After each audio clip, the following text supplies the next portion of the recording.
Let's talk about running WordPress on AWS. I mean, it sounds like a dream combination, right? You've got the world's most popular CMS running on the world's most powerful cloud platform. But for so many teams, that dream turns into a real headache, full of hidden traps and just way too much complexity. So today, we're going to cut through all that noise and find a clear path forward. And really, this is the question it all boils down to. How do you get that enterprise-grade, super fast, super scalable performance without having to hire a whole team of cloud engineers just to keep your website online? Is there a way to get all that power without all the pain? Let's find out. So here's our roadmap. First, we're going to unpack the big dilemma everyone faces. Then we'll look at the so-called easy ways and why they often backfire. After that, we'll dive into the super manual, expert-level path. And then we'll explore a third way, automation. We'll put all these solutions head-to-head, and we'll wrap up by helping you figure out which path is the right one for you. All right, let's kick things off with that fundamental dilemma. The moment you decide to put WordPress on AWS, you're pretty much immediately faced with this big, unavoidable trade-off.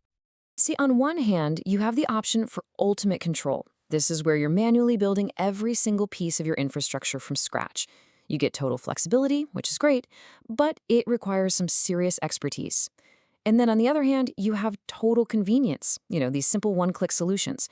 The problem is that convenience almost always comes with some major limitations and, honestly, a lot of hidden costs down the road.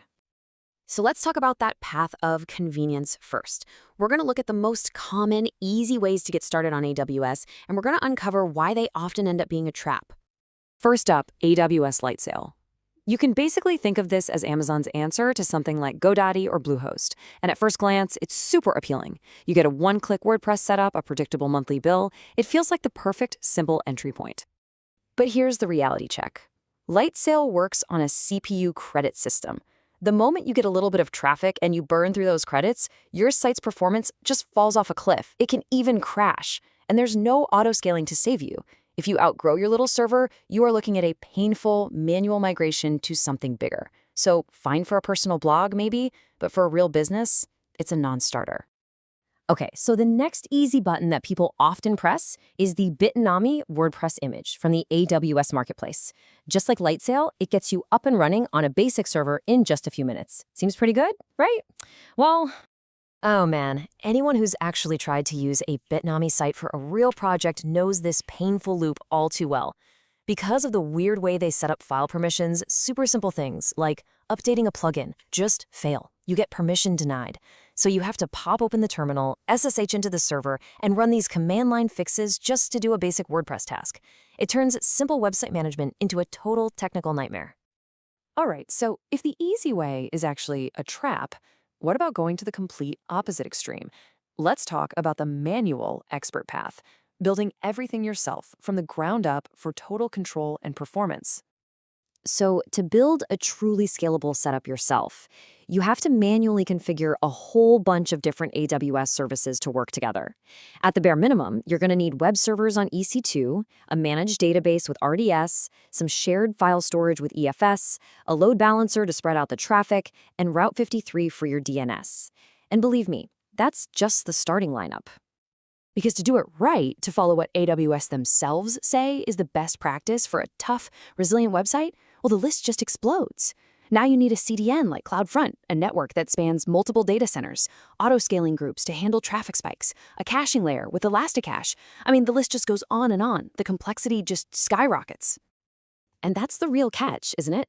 Building this isn't a weekend project. It requires an expert-level cloud engineer. The initial setup alone can take weeks, maybe even months of their time, not to mention all the ongoing maintenance. So yeah, this path gives you ultimate power, but it comes at a huge cost in time, money, and specialized expertise.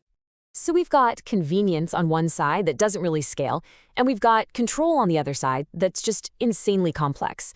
This is what brings us to a modern, third way, automation. And the goal here is to finally solve this dilemma. This is where a platform like DevPanel comes into the picture. Now, it's really important to understand this. This is not another hosting company. It's a DevOps automation platform that connects to your own AWS account.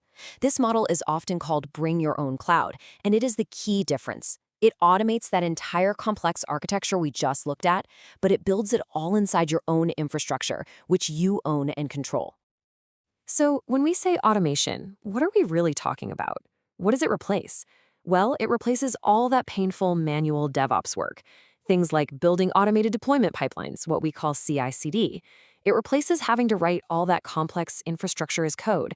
And it totally replaces the painstaking process of manually setting up separate environments for development, testing, and production. It basically does all the heavy lifting that you'd normally need a full-time DevOps expert for.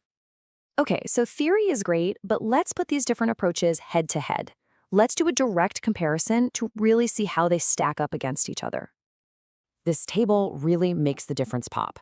Just look at that first row, time to deploy. For any of the manual paths, we're talking weeks of work. For an automated solution, minutes. Then look at things that developers need every day, like test environments or Git integration. On the left, it's all high-effort manual work. On the right, it's just automatic. The drop in day-to-day management effort is absolutely massive. Now, let's switch gears and compare this automation model to traditional managed hosts like WP Engine or Pantheon. And the biggest, most important difference is right there in that first row, infrastructure ownership. On those other platforms, you're just a tenant living on their cloud. With an automation platform using the Bring-Your-Own-Cloud model, you own the infrastructure completely. And that means no vendor lock-in and the freedom to go multi-cloud if you ever need to. You know, it really just boils down to the classic difference between renting and owning.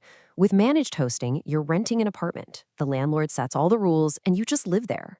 With the Bring-Your-Own-Cloud model, you own the house, and the platform is like your expert general contractor who builds it and maintains it exactly how you want.